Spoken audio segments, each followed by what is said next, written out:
especially as somebody who has worked at sort of traditional media and crypto media, what do you think that both industries, sectors of the industry, considering it the media industry, can learn from each other?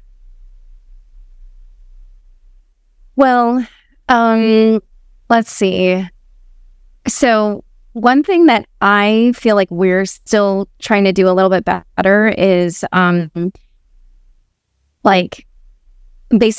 recognize that we're going to have a full spectrum in terms of our audience, because crypto is growing. It's very small right now.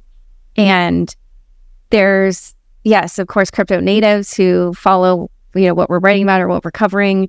But then there's new people who are interested, who maybe come here and are totally confused.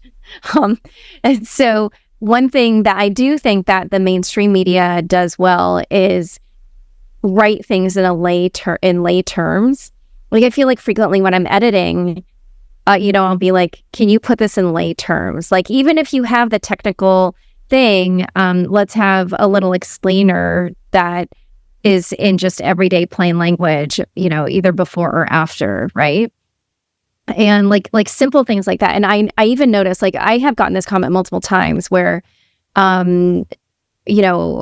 people who are sort of new to crypto, they'll say to me, oh, I met this guy at Denver, and he was like, I listen to your podcast. He's like, I only got in 18 months ago, but at that time, a bunch of people recommended all these different crypto podcasts, but yours is the only one I still listen to.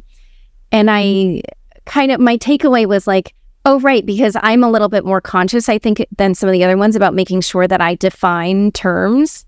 And even somebody in my Twitter DMs just the other day wrote to me being like, oh my God, I was interested in crypto for XYZ reason, but I was checking out all these podcasts and I, couldn't really get into them because I couldn't understand them. And he was like, I love yours. He's like, I've been listening to it religiously. He just loved it.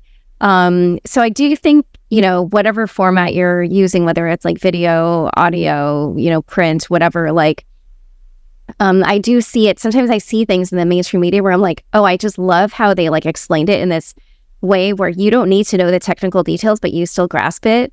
And even for my book, I remember I had friends who knew nothing about crypto. I tortured them by having them read an early draft of my book. And they said things like, oh, every time you used an analogy, it helped me. And so I put in a ton of analogies.